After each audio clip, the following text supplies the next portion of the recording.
শুভ জন্মাষ্টমী সবাইকে। আশা করছি তোমরা সবাই খুব ভালো আছো। এই যে গোপাল ঠাকুরটা তোমরা দেখতে পাচ্ছ আর যে দোলনাটার মধ্যে গোপাল ঠাকুরটা দুলছে, সেই দুটোই কিন্তু আমি নিজের হাতে বানিয়েছি। তো গোপাল ঠাকুরটা অনেক আগেই বানানো ছিল, আমার মা বলেছিল আমাকে বানিয়ে দিতে, তো সেই জন্য বানিয়ে রেখেছিলাম।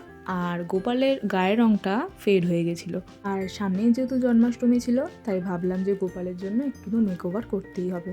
সেই জন্য আমি ব্লু কালার আর হোয়াইট কালারকে মিক্স করে স্কাই ব্লু কালার রেডি করে নিয়েছি, আর সেটা দিয়ে পুরো গোপালের গায়ের রঙটা করে নিচ্ছি। চোখ মুখ যেমন আছে সেরকম রেখেই আমি কালারটা করলাম, কারণ আমি জানি একবার এই জিনিসটা ঘেটে গেলে আমি আর নতুন করে একই রকম চোখ মুখ আঁকতে পারবো না। গোপালের মেকওভার হয়ে যাওয়ার পর এবার গোপালের হাঁড়ির মেকওভারটাও আমাদের করতে হবে। তার জন্য আমি আমার শুকিয়ে যাওয়া কিছু ফোম ক্লেগুলোকে টুকরো টুকরো করে হাঁড়িটার মধ্যে আঠা দিয়ে বসিয়ে দিচ্ছি। এটা অ্যাকচুয়ালি ক্ষীরের জিনিসটাকে ক্ষীরকে বোঝানোর জন্য আমি এটা করলাম। এরপর আমি বানাবো গোপালের দোলনা। তার জন্য আমি নিয়ে নিয়েছি কাগজ, খবরের কাগজ। তোমরা নর্মাল পেপারও ইউজ করতে পারো। এবার সেগুলোকে ডান্ডির মতো করে 4-5টা বানিয়ে নিতে হবে। এবার তোমরা যতটা লেন্থের তোমাদের দোলনাটা বানাবে ততটা লেন্থের ডান্ডিগুলোকে কেটে নেবে। এরপর নিয়েছি একটা পিচবোর্ড। পিচবোর্ডটার মধ্যে আমি এবার ডান্ডিগুলোকে বসানোর জন্য ভালো করে ফুটো করে দিচ্ছি দুদিকে।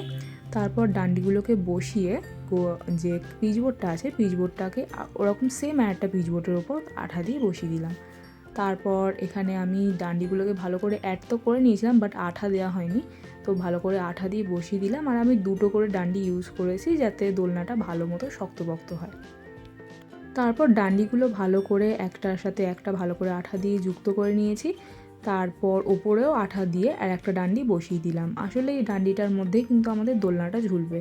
এবার দোলনাটার নিচের অংশটা বানানোর জন্য ভালো করে 4 সাইডে ফুটো করে নিচ্ছি। আর আমার কাছে ছিল উল, এটা আমি রাখির জন্য কিনেছিলাম। তো এই উলটা দিয়ে আমি ভালো করে গিঁট বেঁধে নিচ্ছি যাতে আমাদের গোপাল এর ওপর বসলে পড়ে না যায়। তো ভালো করে গিঁট বেঁধার পর আমি দোলনাটাকে এটার মধ্যে দিয়ে দিয়েছিলাম, কিন্তু সেটার ভিডিওটা করা হয়নি। যাই হোক, এরপর আমি এর মধ্যে ভালো করে কাঠের কালারটা করার জন্য ব্রাউন কালার দিয়ে পুরো দোলনাটাকে কভার করে দিচ্ছি।